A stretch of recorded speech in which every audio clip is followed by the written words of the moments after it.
فیض رمضان، فیض رمضان۔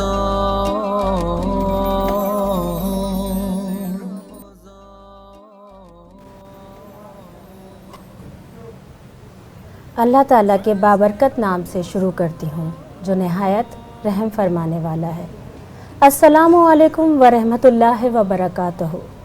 13 رمضان المبارک 1442 ہجری کی لائیو افطار ٹرانسمیشن فیض رمضان کے ساتھ میں نازیہ علی آپ سب کی خدمت میں روز کی طرح حاضر ہوں۔ ہماری لائیو افطار ٹرانسمیشن آپ فیض ٹی وی سے دیکھ رہے ہیں اور اس کے لیے جو فرمائشیں ہمارے پاس آ رہی ہیں ان کے لیے میں بہت شکریہ ادا کرنا چاہتی ہوں آپ سب کا۔ لائیو ٹرانسمیشن کا آپ حصہ بن سکتے ہیں لائیو کالز کے ذریعے بھی۔ ناظرین گرامی، رمضان المبارک کا مہینہ ہے۔ ماہ رمضان میں یہ محفل ہم نے محبتوں سے سجائی ہے۔ آپ نے اپنے گھروں میں عبادات کا اہتمام کیا ہے۔ ماہ رمضان کی جب ہم بات کرتے ہیں، اللہ تبارک و تعالیٰ نے اسی ماہ مبارک میں قرآن پاک ہدایت کی کتاب، جس میں ہمارے لیے زندگی کو آسان بنانے کے لیے، زندگی کو خوبصورت بنانے کے لیے، زندگی کی مشکلات ختم کرنے کے لیے ہر راستہ موجود ہے، اسے اتارا، اسے ہمارے پاس بھیجا۔ آج ہم قرآن پاک کا ہی موضوع لے کر آئے ہیں اور اس پر بات کریں گے۔ میں سب سے پہلے آپ کو بتا دوں کہ آج کا ہمارا جو موضوع ہے اس کا نام ہے قرآن بحیثیت کتاب ہدایت۔ اس پر ہم بات کریں گے، لیکن آپ سب کو یہ بتاتی چلوں کہ آپ لائیو کالز کے ذریعے بھی، فیس بک، یوٹیوب کے ذریعے ہماری ٹرانسمیشن میں حصہ لے سکتے ہیں، شامل ہو سکتے ہیں۔ کوئی سوال کرنا چاہتے ہیں وہ کر سکتے ہیں، خاص طور پر جب ابھی ہم ایک سوال کریں گے اس کا جواب دے سکتے ہیں۔ میرے ساتھ روز کی طرح موجود ہیں ڈاکٹر مظفر حسین رضوی صاحب، اور میں چاہوں گی کہ وہ سوال بھی بتائیں اور ہمارے جو مہمان آج ہمارے ساتھ موجود ہیں ان کا تعارف بھی کروائیں۔ جی ڈاکٹر صاحب۔ بہت شکریہ نازیہ علی آپ کا۔ بہت شکریہ۔ ناظرین کرام، السلام علیکم ورحمۃ اللہ وبرکاتہ۔ ماہ مبارک رمضان جسے قرآن کے بہار کا مہینہ بھی کہا جاتا ہے، آج کا ہمارا موضوع بھی اسی عنوان سے ہے کہ قرآن کتاب ہدایت۔ یقیناً قرآن مجید فرقان حمید اللہ رب العزت نے انسانوں کی ہدایت کے لیے نازل فرمایا، لیکن چونکہ آج کا ہمارا معاشرہ جو ہے اس سے ہدایت نہیں لیتا، باقی سب کچھ لیتا ہے۔ یعنی اس کتاب کو ہم نے بیماروں کے شفا یابی کے لیے ہم نے، یا مردوں کے اوپر تلاوت کرنے کے لیے، یا یہ کہ شادی بیاہ کے تقریبات میں نیچے سے گزارنے کے لیے، یا یہ کہ اس کو کسی خاص جگہ پر رکھ کے چومنے کے لیے، اس کا احترام کرنے کے لیے، یہ ساری چیزیں تو ہم کر رہے ہیں، لیکن یہ کہ اصل حقیقت جس مقصد کے لیے قرآن اللہ تعالیٰ نے نازل فرمایا وہ کتاب ہدایت ہے۔ انسانوں کی ہدایت کے لیے کتاب جو ہے نا نازل فرمائی تھی، اس ہدایت کے حوالے سے لوگ جو ہے متوجہ نہیں ہیں۔ ناظرین کرام، اسی حوالے سے آج گفتگو کریں گے۔ اس سے قبل میں آپ کے سامنے آج کا سوال رکھنا چاہتا ہوں۔ آج کا سوال ہے قرآن مجید کتنے عرصے میں نازل ہوا؟ میں یہ وضاحت بھی کرتا چلا جاؤں کہ قرآن مجید کے نزول کے 2 طریقے ہیں، ایک دفعتاً ہے، ایک جو ہے وہ تدریجاً ہے۔ ایک دفعہ لیلۃ القدر میں نازل ہوا، ایک دفعہ تدریجاً آہستہ آہستہ نازل ہوا۔ آج کا سوال یہ ہے کہ قرآن مجید کتنے عرصے میں نازل ہوا؟ یہ سوال کا جواب جو بھی دیں گے انشاءاللہ جو صحیح جواب ہوگا ان کا نام آخر میں یہاں پروگرام میں لیا جائے گا۔ اس کے ساتھ ہی میں سلسلے گفتگو کا باقاعدہ آغاز کرنے سے پہلے تعارف کراؤں گا اپنے مہمانان گرامی کا۔ ہمارے ساتھ تشریف فرما ہے ممتاز مذہبی اسکالر مفتی فرقان شامی صاحب۔ السلام علیکم۔ السلام علیکم۔ بہت شکریہ ہمارے پروگرام میں تشریف لائے۔ اور ہمارے ساتھ مشہور نعت خواں محترمہ الماس نایاب صاحبہ تشریف فرمائے۔ السلام علیکم۔ السلام علیکم، خوش آمدید۔ بہت شکریہ آپ کو بھی پروگرام میں تشریف لائیں۔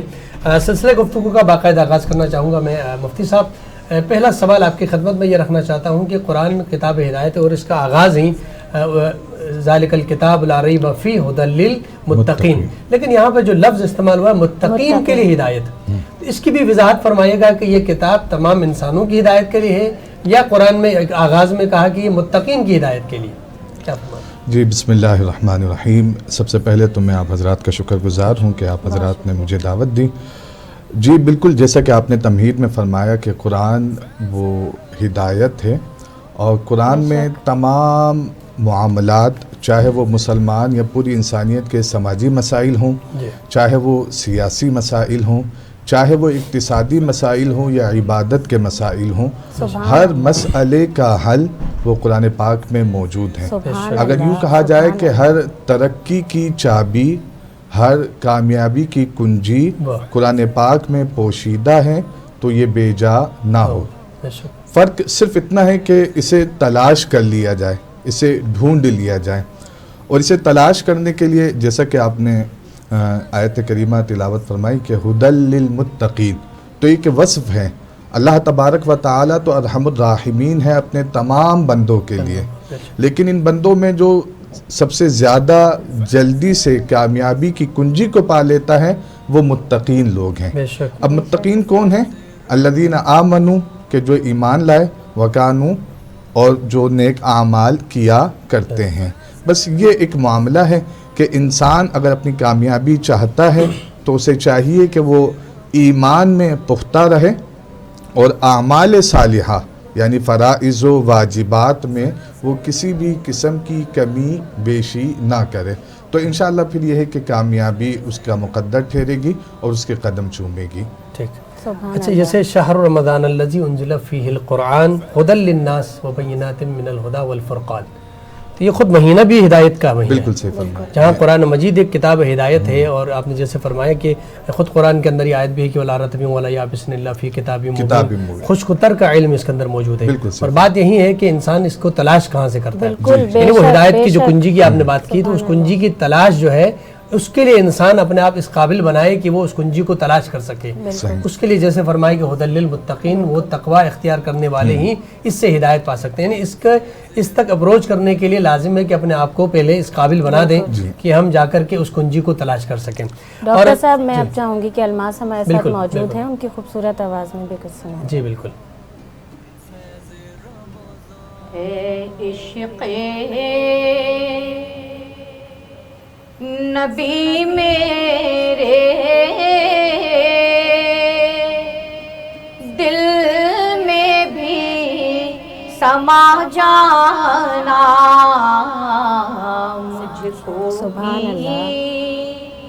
محمد کا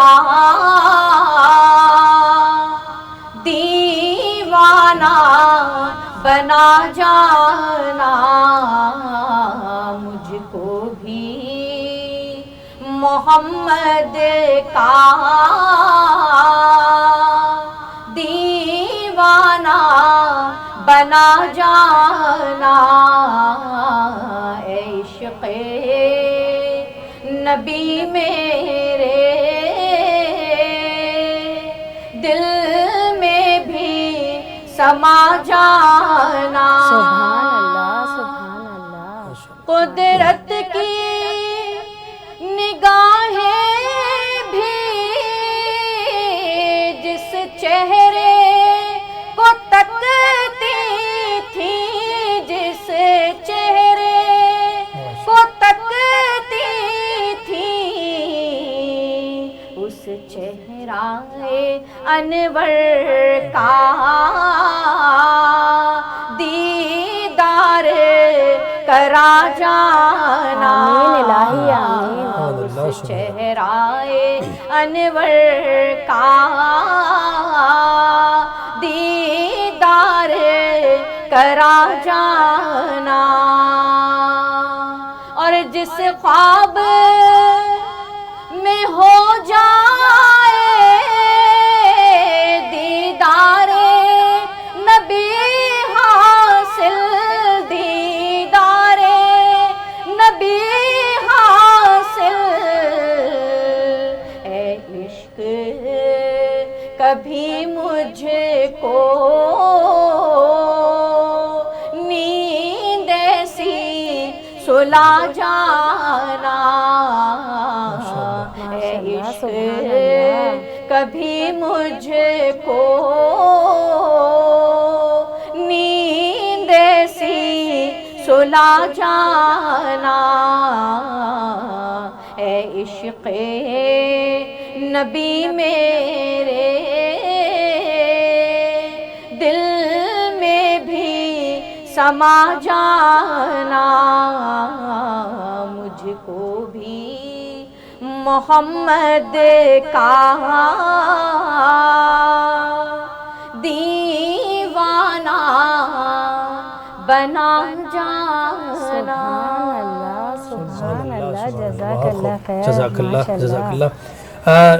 مفتی صاحب آپ کی خدمت میں پھر حاضر ہوتا ہوں، اور میں چاہوں گا کہ آپ ہمارے ناظرین کی خدمت میں یہ بیان کریں کہ عام انسان بھی اس قرآن مجید سے کیسے ہدایت لے سکتا ہے؟ جی بسم اللہ الرحمن الرحیم. ابھی جیسا کہ اس سوال سے قبل ہم متقین کے حوالے سے چل رہے تھے, بالکل. میں اس بات کی وضاحت کرنا چاہوں گا کہ علماء نے تقوی کی, متقین لوگوں کی جو بھی تعریفات کی ہیں وہ سب حق ہیں. اگر ہم آج کے موجودہ معاشرے کو آسان الفاظ میں اس کی تعریف دینا چاہیں تو اس کی آسان سی تعریف یہ ہوگی کہ کن مع اللہ ولا تبالی, کہ تم اللہ کے ہو جاؤ کیا بات. اور سبحان اللہ, تمام سبحان فکروں اللہ. سے آزاد ہو جاؤ. تو بس سبحان اللہ کا ہو جانا سبحان گویا اللہ. کہ یہ اہل تقوی اختیار کر بن لینا. جانا ہے یا تقوی کو اختیار کر لینا. اب دیکھیے جب انسان اللہ کا ہو جاتا ہے تو قرآن پاک ہمیں بتاتا نظر آ رہا ہے فَاذْكُرُونِي أَذْكُرْكُمْ, تم میرا ذکر کرو میں تمہارا ذکر کروں گا. اب اس کی تفسیر میں مفسرین کرام نے بیان فرمایا کہ اگر تم میرے پاس چلتے ہوئے آؤ گے تو گویا کہ رب عز و جل جیسا کہ اس کی شان کے لائق ہے وہ دوڑتے ہوئے انسان کی طرف جو ہے جیسا کہ اس کی شان کے لائق ہے وہ پہنچے گا. سبحان تو تقوی اللہ. صرف یہی ہے کہ فرائض کو ادا کرنا اور نواہی جن چیزوں سے روکا گیا ان چیزوں سے بچنا. اب دیکھیے مثال کے طور پر ایک شخص جو ہے وہ دنیا دار ہے, اپنی دکان میں بیٹھتا ہے اور وہ چیزیں جو ہے بیچتا ہے, یہ بھی متقی ہو سکتا ہے. اگرچہ نمازیں اس پہ فرض ہیں, نمازیں وہ نہیں ادا کر رہا تو کسی معاملے میں وہ کوتاہی کر رہا ہے, لیکن اگر اپنے بزنس کے ساتھ کاروبار کے ساتھ مخلص ہے, لوگوں کو پورا دے رہا ہے, جھوٹ نہیں بول رہا, لوگوں کے ساتھ دیانت داری کا مظاہرہ کر رہا ہے, تو یہ انسان اپنی تجارت میں متقی ہے. اس انسان کو اس کی تجارت کے ساتھ انصاف کرنے کی وجہ سے یقیناً اللہ تبارک و تعالی کی بارگاہ سے ایک اچھا انعام جو ہے وہ ملے گا. تو متقی ہم زندگی کے ہر شعبے میں اس تقوی کو اگر تقسیم کریں تو معاملہ یہ انجام پائے گا کہ ہم نے فرائض کو ادا کرنا ہے اور نواہی جو چیزیں منع ہیں ان چیزوں سے بچنا ہے. بس جو انسان فرائض کو ادا کرنے والا بن جائے اور جو چیزیں محرمات ہیں, حرام ہیں, منع ہیں, ان سے بچنے والا بن جائے تو یہ انسان جو ہے متقی کہلائے گا. اور جب متقی ہوگا تو ہدایت انشاءاللہ اس کا اچھا, ہمارے ساتھ لائیو مقدر کالر موجود ہے. السلام علیکم ورحمۃ اللہ وبرکاتہ. وعلیکم السلام ورحمۃ اللہ وبرکاتہ. جناب کہاں سے بات کر رہے ہیں, اپنا نام بتائیے. سر محمد یوسف درس جی تحصیل سندڑی سے. جی فرمائیں کیا کہنا چاہیں گے. بالکل فیض رمضان ٹرانسلیشن دیکھ رہے ہیں, الحمدللہ ماشاءاللہ بہت اچھی لگی, بہت ہمیں اچھی دینی معلومات بھی مل رہی ہے. بہت شکریہ. بہت شکریہ بھائی. کوئی سوال کرنا چاہیں گے سوال تو پوچھنا چاہیں بتائیے. گے؟ جی نہیں سوال کوئی نہیں. چلیں, بہت شکریہ, جزاک اللہ خیر, بہت کال شکریہ. کرنے کا بہت شکریہ. اچھا مفتی صاحب, اللہ کے نبی صلی اللہ علیہ وسلم کے فرامین کے مطابق جیسے خود اللہ کے نبی ایک ہدایت ہادی برحق ہیں اللہ کی طرف سے, تو ایک ہادی موجود ہے, اس کے بعد پھر کتاب کی ضرورت کیوں پیش آئی؟ یعنی اللہ کے نبی خود ہادی بن گئے ہیں اس کائنات میں, تو وہ ہدایت فرما رہے ہیں, تو پھر الگ سے کتاب ہدایت کی کیوں ضرورت پڑتی ہے؟ دیکھیں اگر اسے ہم اس طریقے سے کہیں کہ یہ قانون الہی ہے, فطرت الہیہ ہے, اللہ تبارک و تعالی اگر چاہتا تو بغیر انبیاء کے بھی لوگوں کو ہدایت عطا فرما سکتا تھا. بے شک وہ ان اللہ علی کل شیء قدیر ہے. اللہ تبارک و تعالی اگر چاہے تو بغیر انبیاء کے بھی لوگوں کو ہدایت کا راستہ دکھلا سکتا تھا, لیکن اس کی مشیت نے اس بات کو پسند کیا اتمام حجت ہو جائے اور لوگوں کی طرف سے بروز قیامت کوئی اعتراض نہ آئے کہ میرے مالک اگر تو ایک نبی بھیج دیتا جو ہمیں ہدایت عطا کرتا تو ہم ضرور سیدھے راستے پہ چلتے. اس اعتراض کا قلعہ کما کرنے کے لیے وہ مشیت الہی, فطرت الہی, قانون الہی اللہ تبارک و تعالی نے انبیاء کو بھیجا. اب اسی قاعدے کو اگر ہم کتاب کے بھیجنے پر پرکھیں تو بالکل سیم ایک معاملہ آ جاتا ہے کہ اللہ تبارک و تعالی کی مشیت نے اس بات کو پسند کیا, قانون الہی فطرت الہیہ میں سے تھا کہ انبیاء کے بعد کتابیں انہیں عطا کی جائیں گی.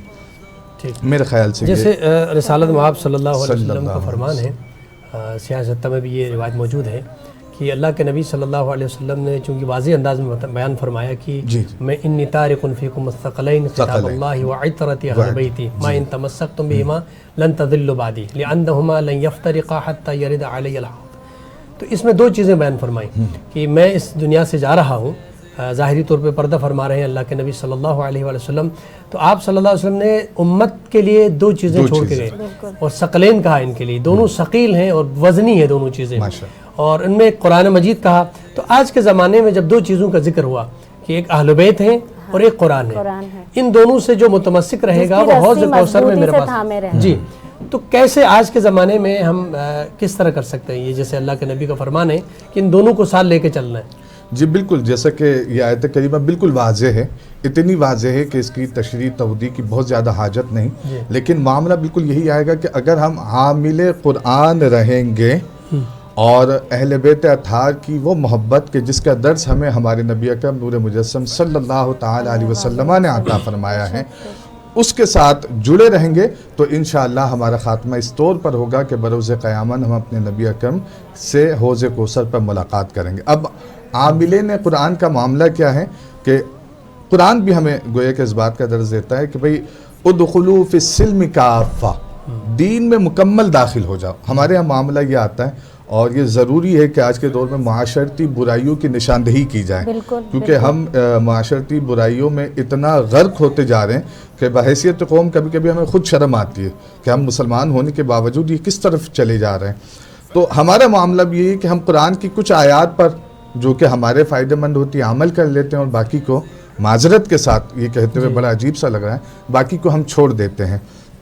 تو حضور اکرم صلی اللہ علیہ وسلم کا فرمان ہمیں اس بات کی واضح اس بات کی طرف اشارہ کرتا نظر آ رہا ہے کہ پورے قرآن کے عامل بن جاؤ، پورے قرآن کے عامل بن جاؤ، الف لام میم سے لے کے والناس میں جو ہے اس کے عامل بن جاؤ، اور میری عطرت سے محبت کرنے والے بن جاؤ۔ یہ ثقلین ایسی چیزیں ہیں کہ اگر اس پر عمل کرنے والے بن جاؤ گے تو قیامت میں وہ جزا تمہیں ملے گی کہ ایسی جزا کسی اور کو نہیں ملے گی۔ جزاک اللہ۔ جیسے آج پورے عالم اسلام کا جو حال ہے، اس میں حضرت علامہ اقبال رحمۃ اللہ علیہ کا جو فرمان ہے کہ وہ زمانے میں معزز تھے مسلمان ہو کے، اب تو تم خوار ہوئے تارک قرآن ہو کر۔ تو یہ ایک بڑا جو ہے المیہ ہے ہمارے تمام عالم اسلام کے لیے، جی اس زمانے میں کہا، اور واقعاً آج نظر آ رہا ہے کہ اللہ کے نبی صلی اللہ علیہ وسلم کی ذات اقدس کی شان میں گستاخی ہو رہی ہے۔ تمام مسلمان ماشاءاللہ سے ایک بہت بڑی طاقت ہیں، لیکن یہ کہ کوئی آواز نہیں آتی۔ بالکل ایسے ہیں۔ اگر آپ مجھے اجازت دیں معذرت کے ساتھ کہ ناموس رسالت صلی اللہ علیہ وسلم، یہ تو بالکل ایک مسئلہ میں قرآن کے عاملین کے حوالے سے آپ نے ابتدا میں بتایا کہ بھئی ہم قرآن رکھتے بھی ہیں، چومتے بھی ہیں، پڑھتے بھی ہیں، لیکن میں اس بات کی طرف اشارہ کرتا نظر آؤں کہ اگر ہمارے اسکولنگ سسٹم کو آپ دیکھیں تو ہم دیکھتے ہیں کہ کلاس 1 سے لے کے میٹرک اور آگے یونیورسٹیوں تک ہم اردو ہر سال پڑھتے ہیں، سبجیکٹ ہیں، انگلش ہر سال پڑھتے ہیں، سبجیکٹ ہیں، میتھس ہے، اور بھی جتنے سبجیکٹ ہیں۔ ہم دیکھیے کہ ہمارے تعلیمی نظام میں قرآن کی تعلیم، اس کی تفسیر، تشریح، توضیح وہ تو ایک الگ معاملہ، قرآن تلاوت کے حوالے سے کتنی تعلیم ہے۔ کوئی ایک سبجیکٹ ہمارے اسکولز میں، اسکولنگ سسٹمز میں نہیں پایا جاتا کہ جہاں ہم اپنے مسلمان بچوں کو صحیح طور پر قرآن پڑھا سکیں۔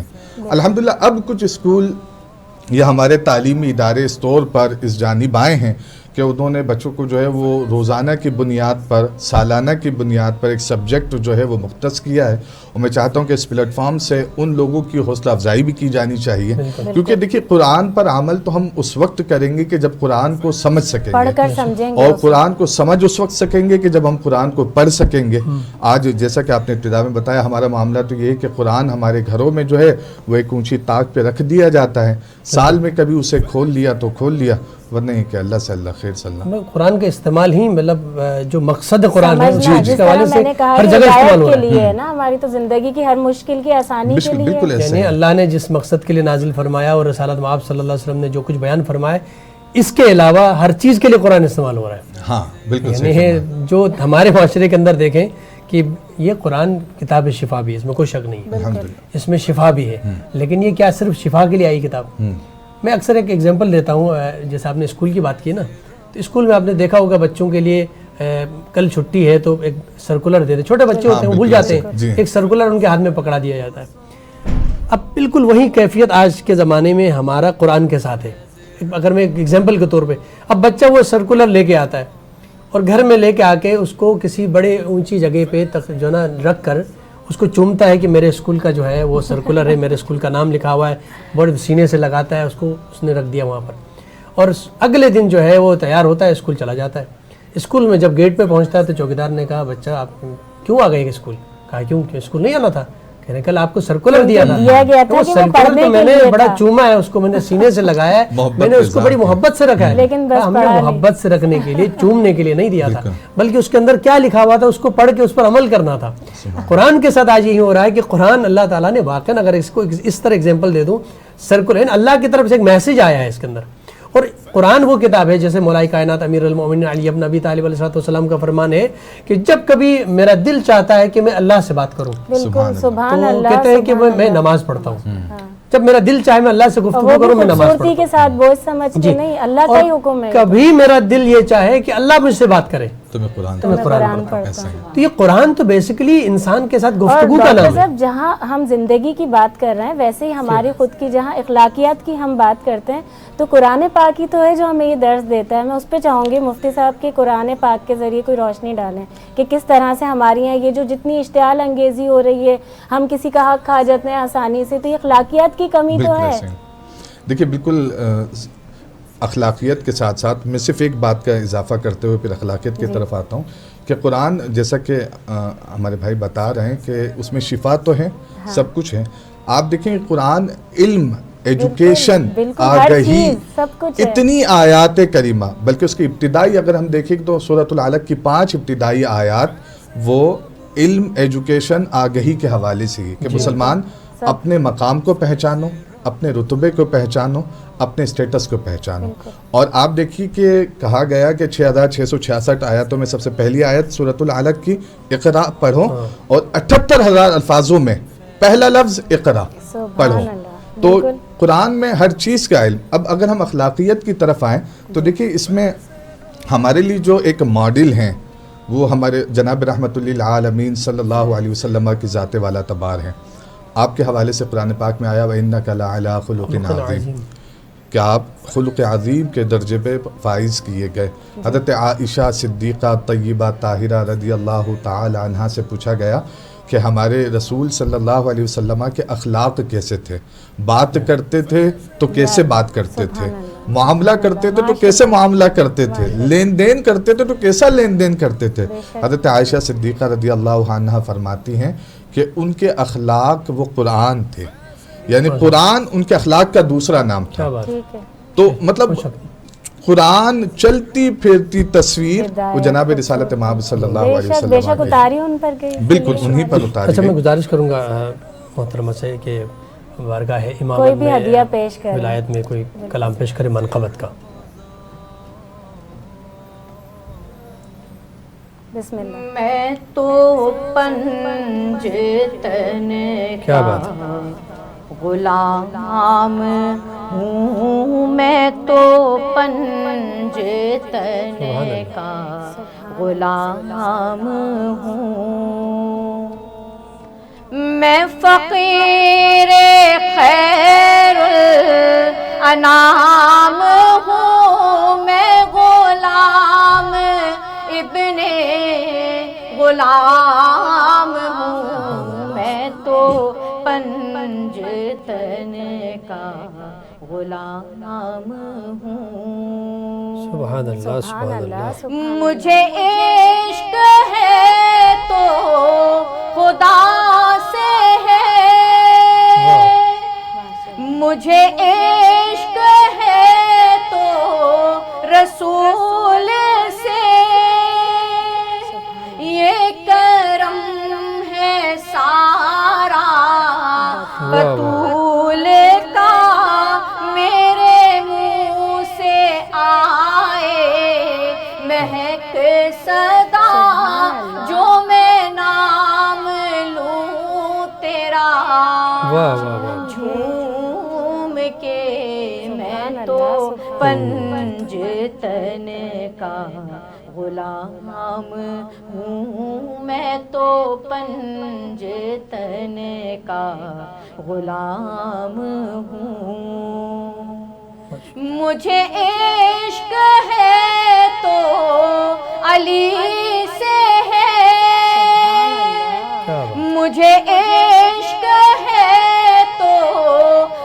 حسن سے ہے مجھے عشق ہے تو حسین سے مجھے عشق شاہ زمن سے ہے میں تو پنجتن کا غلام ہوں میں تو پنجتن کا غلام ہوں میرا شعر کیا میرا ذکر کیا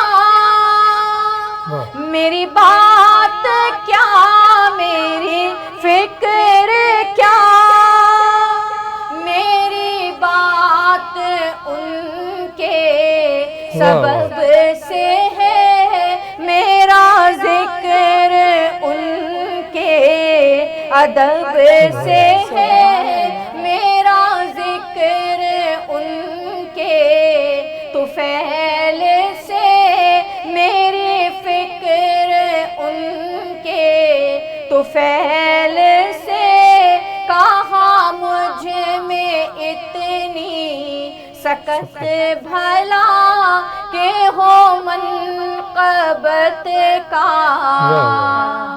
بھی حق ادا میں تو پنجتن کا غلام ہوں میں تو پنجتن کا غلام ہوں ہوا تن سے کیسے وہ سر جدا جہاں عشق ہو وہیں کربلا میری بات انہی کی بات ہے میرے سامنے وہی ذات ہے وہی جن کو شیر خدا کہے جنہیں باب صلی اللہ کہے وہی جن کو آل نبی کہے وہی جن کو ذات علی کہے وہی پختہ ہے میں تو خام ہوں میں تو پنجتن کا غلام ہوں میں تو پنجتن کا غلام ہوں سبحان اللہ سبحان اللہ جزاک اللہ خیر اور ڈاکٹر صاحب بھی کل ہمارے ایک لائیو کالر کی فرمائش بھی آئی تھی اور وقت کی کمی کی وجہ سے کل پوری نہیں ہو سکی تھی یقیناً آج جب آپ دیکھ رہے ہوں گے تو فرمائش بھی پوری ہو گئی بالکل بالکل صحیح فرمایا آپ نے ناظرین کرام ہماری گفتگو جو ہے قرآن کے حوالے سے چل رہی قرآن کتاب ہدایت ہے اور آج کے زمانے میں ہم سب کو یہ پیغام ہے قرآن کا کہ ہم نے اس قرآن سے ہدایت لینی ہے خود اللہ رب العزت نے جس انداز میں مخاطب کیا انسان کو اس چونکہ ہدایت نہیں لیتے ہیں تو اللہ فرماتا ہے کہ افلا یتدبرون القرآن ام علی قلوب اقفالها کیوں غور و فکر نہیں کرتے ہو کیا تمہارے دلوں میں تالے لگے ہوئے ہیں ڈاکٹر صاحب آج ہم بات ہی ایسی کر رہے ہیں روز ہی ایسا ذکر ہوتا ہے کہ دل نہیں چاہتا کہ بالکل بھی اس کو تھوڑا سا بھی توڑا جائے سلسلے کو لیکن مجبوری ہے بریک کے لیے ناظرین آپ دیکھ رہے ہیں فیض رمضان چھوٹے سے وقفے کا وقت ہوا ہے ابھی حاضر ہوتے ہیں ایک وقفے کے بعد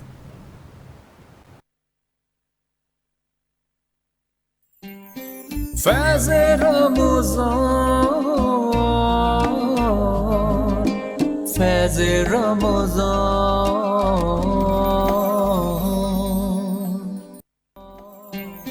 فیض رمضان فیض رمضان